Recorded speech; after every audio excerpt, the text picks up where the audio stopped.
भारत में काले धन का अंत। लेखक CA Anil K Jain. Bharat the development dilemma और handbook on macroeconomics of India के लेखक। समानांतर अर्थव्यवस्था जो भारत को रोक रही है। भारत की समावेशी आर्थिक वृद्धि में सबसे बड़ी बाधाओं में से एक है समानांतर अर्थव्यवस्था, जिसे आमतौर पर काले धन की अर्थव्यवस्था कहा जाता है।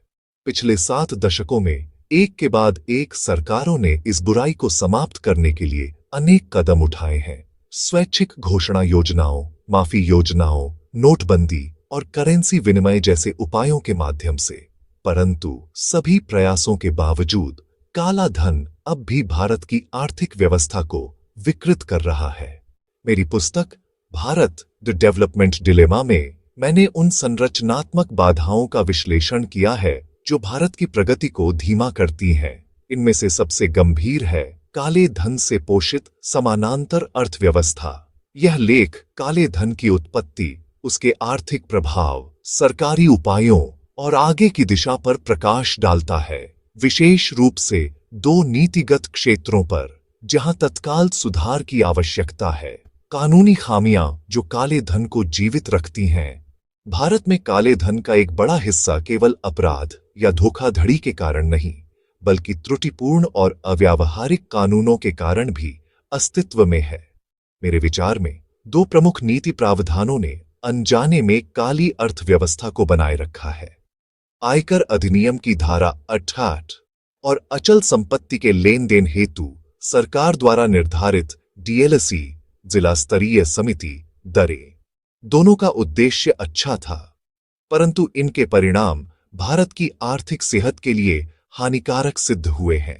धारा 68 सुधार नहीं, उत्पीड़न का उपकरण। आयकर अधिनियम की धारा 68 कर अधिकारियों को यह अधिकार देती है कि वे किसी भी अस्पष्ट या अनजाने स्रोत से प्राप्त क्रेडिट को कर योग्य आय घोषित कर सकें। कागज पर यह व्यवस्था तार्किक लगती है, परंतु व्यवहार में इसका अत्यधिक दुरुपयोग हुआ है। अक्सर यह धारा मामूली तकनीकी त्रुटियों या असंगतियों पर भी लागू कर दी जाती है। कई बार वैध कारणों से प्राप्त धनराशि को भी अस्पष्ट आय बताकर टैक्स, ब्याज और जुर्माने सहित वसूला जाता है।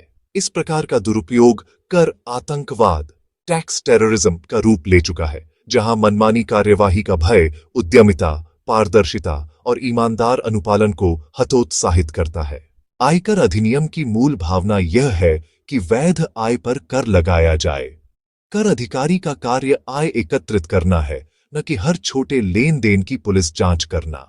जब वे अपनी सीमा से आगे बढ़कर जांचकर्ता की भूमिका निभाते हैं, तो वे पुलिस, सीबीआई या प्रवर्तन निदेशालय जैसी एजेंसियों के कार्यक्षेत्र में प्रवेश करते हैं, जो अनुचित है। यदि कोई मामला वास्तव में अपराध, अनैतिक कमाई या मनी लॉन्ड्रिंग से संबंधित है, तो उसे भारतीय दंड संहिता के अंतर्गत उपयुक्त जांच एजेंसी को सौंपा जाना चाहिए।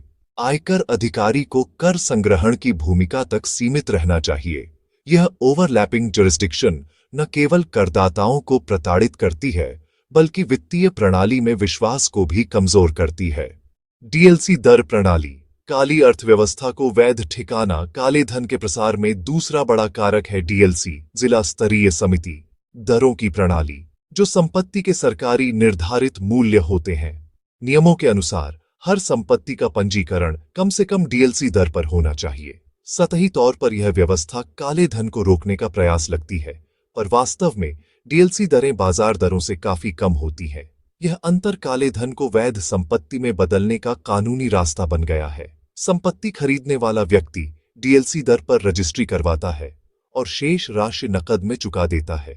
इस प्रकार लेन देन सरकारी रूप से वैध हो जाता है, भले ही असल भुगतान में काला धन शामिल हो।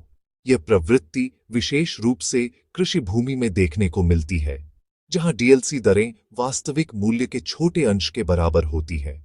नतीजतन कृषि भूमि काले धन के निवेश का सबसे सुविधाजनक साधन बन चुकी है। परिणाम विकृत बाजार और ईमानदारी की सजा। डीएलसी दरों की अव्यावहारिकता के गहरे आर्थिक और सामाजिक प्रभाव हैं। यह अचल संपत्ति बाजार में कृत्रिम सट्टेबाजी को बढ़ावा देती है। यह ईमानदार नागरिकों को भी अनैतिक तरीकों से लेन देन करने के लिए विवश करती है।